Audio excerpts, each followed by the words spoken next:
This is continued from part 1, and this finishes up the job of making the brackets, fine-tuning them, and actually getting them onto the bike and making sure everything worked exactly the way it was, including and right up to not having a test ride because the temperature was way below freezing. This is part 2 of making the windshield brackets for the MT09, and I'll explain it for the people that haven't seen part 1. This is part 2. On part 1, we made these 2 little brackets, and I showed the technique of making the patterns that I've used. Probably somebody has a better way of doing it, and that's even better. Put it on YouTube. But making these little brackets, now the tricky part comes. We're going to install the front brackets, try to set the angle we want to lay the windshield down at, and then make the, hopefully, get it all done today. I'm really looking forward to seeing how this is going to look, how I've envisioned it, and how it plays out. Sometimes it doesn't play out the way you want. Sometimes it's better than you thought it would be. And then sometimes it leads to another modification or idea that you didn't really have in the beginning.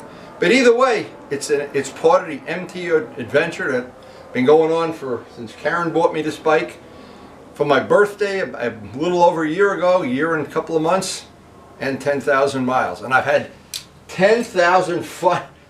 Never had that much fun with anything in my life. That is a fun motorcycle, and I really want to get this windshield project, because here's what I want to do. I want to finish the windshield project and within the next couple days start the paint work. Before it gets brutally cold and we get snowed in, I'd like to get some of the paint work done. And I already have the paint in stock, so without tying up any more time, I'm going to have a quick cup of coffee and see how these brackets worked out. So our initial objective here was, this is the way you buy the bike. And because it's a relatively inexpensive bike, I think the parts they probably on a higher end bike would have put some kind of a cover windshield here. But not to worry. The 4 bolts, these are what hold the original brackets when you buy the windshield. It comes with the bracket, of course. But the windshield is too straight up and down. I wanted to lay it down just a little bit. Let's hope these brackets, when I'm done with it, they will have accomplished that. The only way I'm going to know is by finishing this up today. Now, I made those little carbon fiber parts to fill in the gap. That satisfied me for a while. I couldn't figure out what windshield I wanted. These are the brackets I made yesterday. But I really think the windshield really does close that area in, give it a finished look. But it's close but no cigar, because it is standing up a little taller than I want.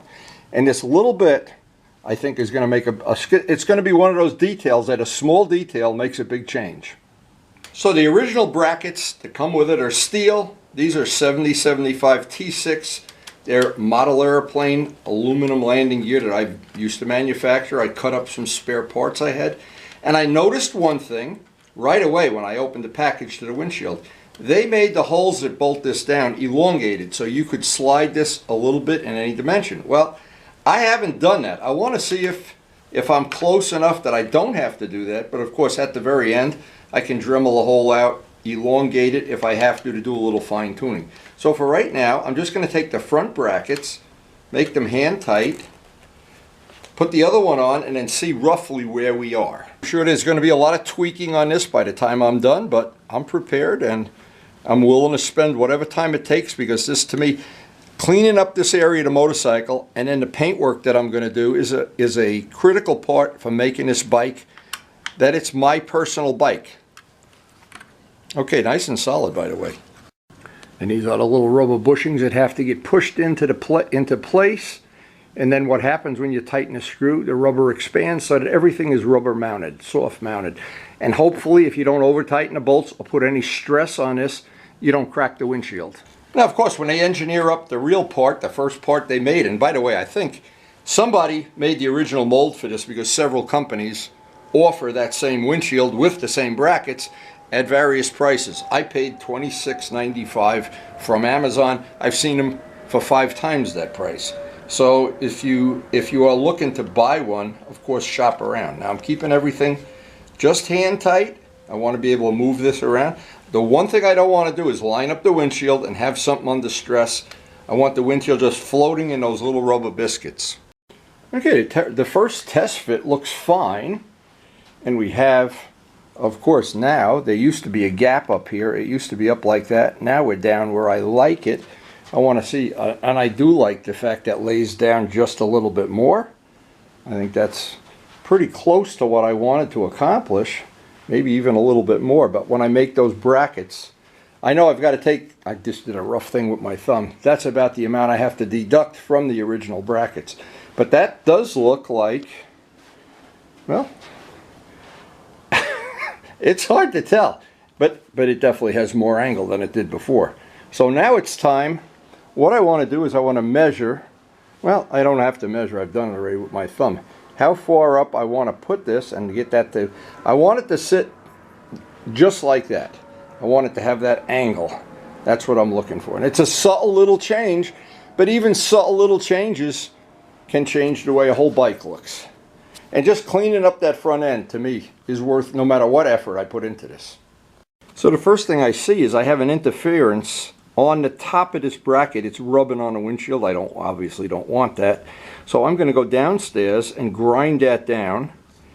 So there's no chance. I don't want to have any of the windshield touching any of the aluminum where it's not mounted in rubber. So grinding, I made those just freehand them, but they needed to be thinner. So that's the first of the adjustments, is to get those, pull the brackets off, take them downstairs and make them thinner. It's nice and warm in the house, but it's a good time for a coffee break before I start grinding away on these. And there's always time for a coffee break, always, on a job like this. That'll make the job go faster. You'd think they would just have a little more respect for my car. And for me. Hey birds, it's the holiday season. I put extra seeds out for you. Yeah, I know. What did you get me for Christmas? Poops on my car.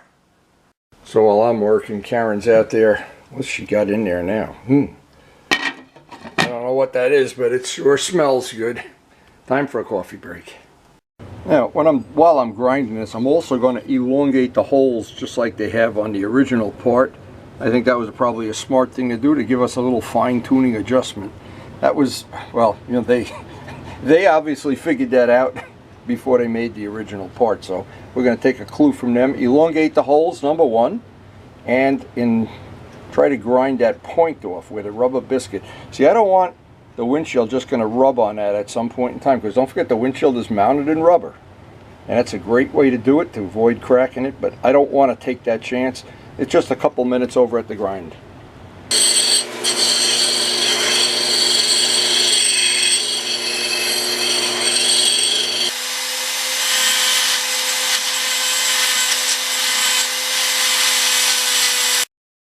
And elongating these holes and making them a little bigger than necessary, it's going to make the final adjustment and the final tweaking, especially because I'm going to use those little carbon fiber covers that I made, that I had on a bike already. It's going to allow me to float that bracket under the carbon fiber cover. So the bottom line, by having these holes elongated, this is going to give us a lot more choice of sliding things around and lining things up. And the main thing is that at the end of it, we don't wind up with stress on that windshield. That's the other thing, that it's not only a cosmetic thing, but I want that windshield at the end of it not to be under any stress. And I don't want to have any razor edges on this while I'm out there fitting. So it's time I can go out there and refit this. And then at the end of this, I'll make these pretty, sand them down and paint them flat black. But right now, I want, the main thing is there's no interference on this anywhere. Now, by being able to slide that around gives us some more chances of getting the exact, and we really do want this to line up perfectly. And it's going to give us a lot more adjustability here. And when I put those carbon fiber parts over, I'm going to have to make sure I get this. I'll know if I have to slide it forward, side, back, or whichever way it has to go. And then by tightening that carbon fiber down, that piece that I made, I didn't know I was going to use it for this purpose, but I think that's going to just lock that in real nice. Sometimes you catch a break, sometimes you don't. And any job like this is just a lot of back and forth, and there's not much you can do about it. It just part of the game.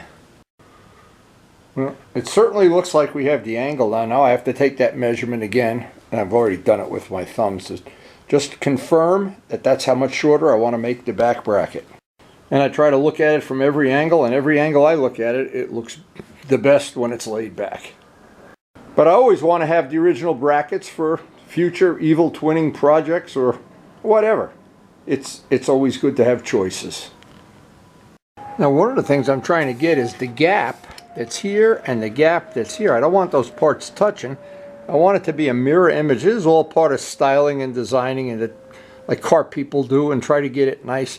If you ever look at any of the headlights on modern cars, they try to make them look mean and everything. But that, to me, that's a very mean looking thing. But when this, you have to have a kind of an equal gap, semi-equal anyway, to give it that look like the eyes are inset. I don't know. Well, we've got the two front ones here I'm happy with. I'm going to measure the back piece and go downstairs, pretty much the same as making the front ones, and hope we got enough material to finish the job. So let's see what we got left in the scrap bucket here. Ooh, we got one too. We got one. I have some that aren't anodized gold.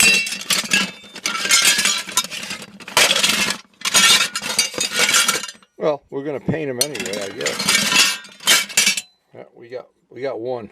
I may as well cut up one of these as long as I have to. It won't matter. We're going to paint them anyway. Now, pretty much the same as yesterday. I need to pick up the angle that I want to have, and I want to reduce it by, well, by quite a bit. The thickness of my, how accurate is that? Anyway, in the beginning, you're always guessing anyway until we make up a cardboard pattern.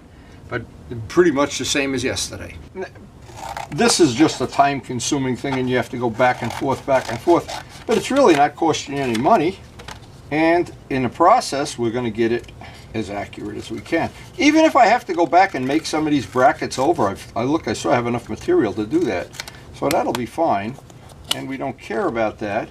But the key thing is to get the angles right. It's the angles on this, and when I'm making a pattern, getting the angle is just the hardest thing, really, of all things here. So getting that angle, and then getting this angle. And once we have an accurate pattern, going out and making a part, it's relatively straightforward, very similar to yesterday. Now, we learned something yesterday. I don't need to put these holes in or I can make the part and come over here and spot the holes while this is right in position. And I know I've got to make it shorter than this. So this is going to give me a lot of choices. Now I'm ready to lay out the first of the pieces. And I guess the point to get across in the video, because we're trying to exchange and share good information, is these jobs don't jump out of the box. It's a lot of back and forth, a lot of trips out there to see if we're close, but it's like you find it, it's got to be far up, and eventually you get it. But you've got to stick with it, and it's just a thing of patience, really. And this is going to be exactly the same as yesterday. Exactly the same. It's the same material, except this isn't gold anodized, so this will be fine. So from this, we transposed out the bend lines. It was easier yesterday when I just cut this off with a hacksaw, so I wasn't dealing with a lot of curved pieces. And then I'll take this, put it in a vise, and make the bends, and then just do a quick trip out to the garage just to see if I got the length right. Because again, I'm just doing this by eyeball with that windshield laying down. I don't know how far it's going to touch some of the instruments, and then that's the limiting factor here. If we didn't have the instruments the shape they are, I would lay that down even more. But it's a small detail. Nobody's going to notice this. I'm the only one's going to know. Maybe you will. But if you go to anything where styling is important and make one mistake, it's like having 55 gallons of wine and 1 gallon of urine. You really have 56 gallons of urine. Can't make one mistake when you want to get it right. It's true though, when you're trying to style something, it gets really tricky at the end when you want that last little bit to be just right.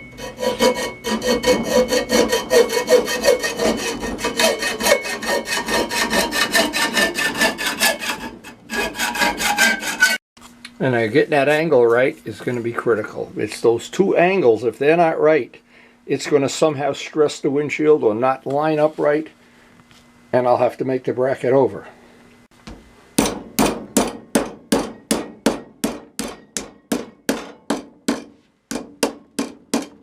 So we got from our pattern to the piece, and let's just see if this, which side is this now? It's the other side.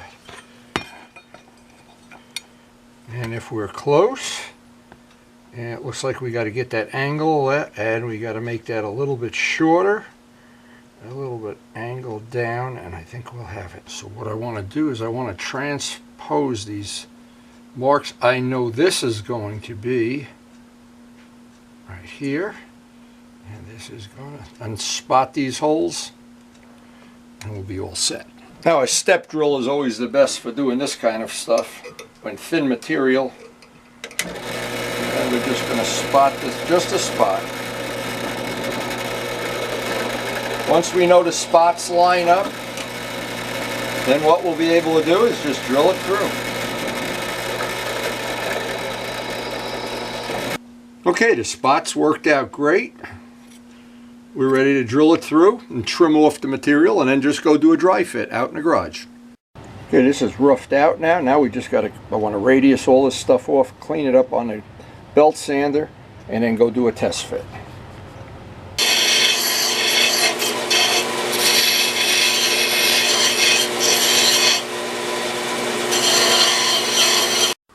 Okay, time to run out and do a little test fit on that and see.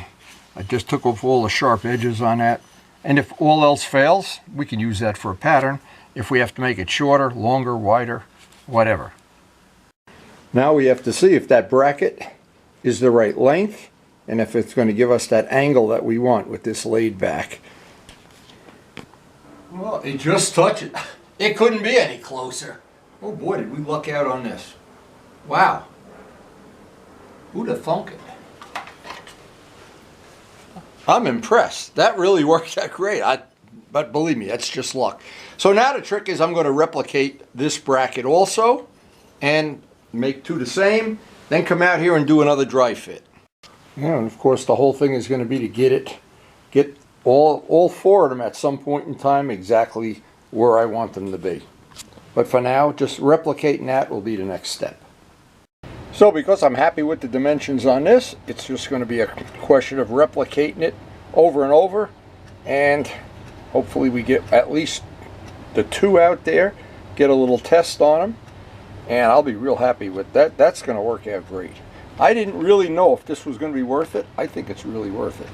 But I have the material. I can do that off camera, so this video doesn't turn into a Gone with the Wind. Now obviously each one of these you do, it gets quicker and quicker, and well, these should, we're going to go do a dry fit out in the garage.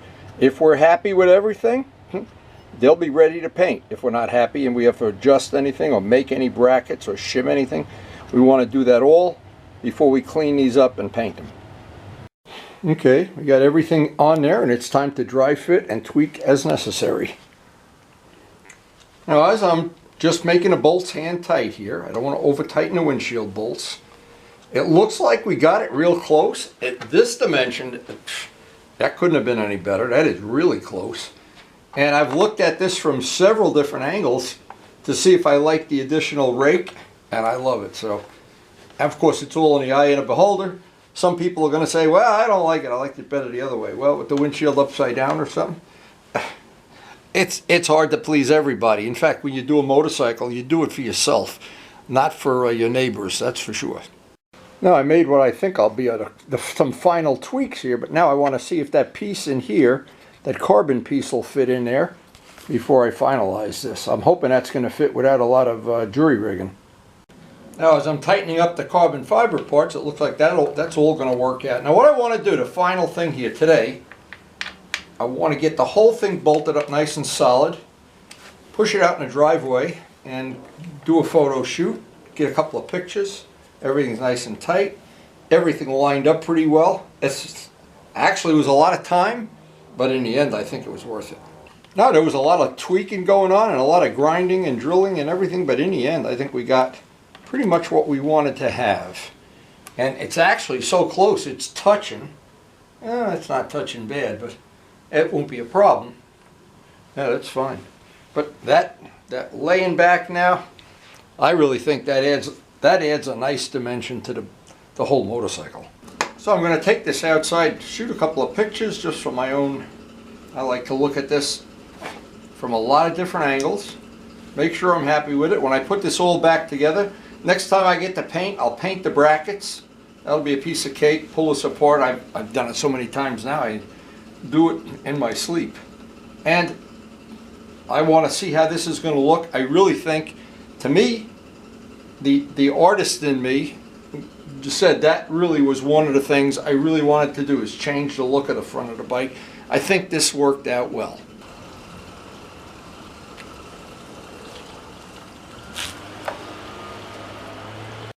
Then the last step is going to be to paint the brackets, but I think that's just about as good as it gets. From every angle I've looked at it, I think that's really nice. And the main thing is it doesn't have this, it was tight up here. It has a gap now that exactly matches this gap. And so it looks like those headlights are even accented more than they are. Yeah, that exceeded what I thought. Now that's it for today. I'll pull that apart the next day I work on it. But for today, I count that as a big success. I'm real happy with that.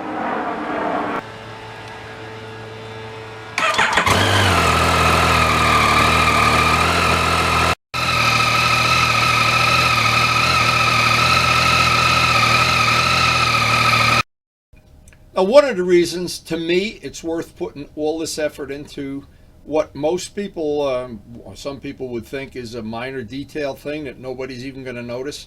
Well, yeah, I agree with some of that, but you know what? When I find a bike I really fall in love with, and my RD is a good example of that, well, actually all the bikes I have, there's something about a bike that just makes you get up in the morning and want to rush through breakfast to get on the bike and get going down the road. There's something about it. And then there's something annoying about it. Now, it was always annoying to me from the day I bought the bike that I just didn't like the way that open, that front end with no cover there. But nobody made a cover that I really was happy with. I found this one. I thought I'd play around with it and try. The only thing I didn't like about it was the angle. I like the way it looks when you ride the bike. It's not obtrusive, doesn't get in your way, doesn't hurt the video. That's an important thing to me. But hey, this project, the next day I get to work on it, I have to paint the brackets. I'm going to make one more set of carbon fiber parts for this. That's going to finish off that front end and make it more finished looking. I'll try to do that in the next day or so. But so far today, I was just happy the way this project has unveiled itself. It just couldn't have been better. Now, in my collection of bikes, there's one from every 10-year period. I try to shoot video every day and share it on YouTube with my friends. People that enjoy working on bikes, people that enjoy just going for the rides with us, or where we go to hang out with other guys that share our common interests. I have a really high passion for working on motorcycles and making them as nice as I can and as custom as I can without turning them into unrideable bikes that are not fun to ride. The number one thing is, with all of these bikes, as I want to have them comfortable and they're fun to ride, and I want to ride the wheels off them.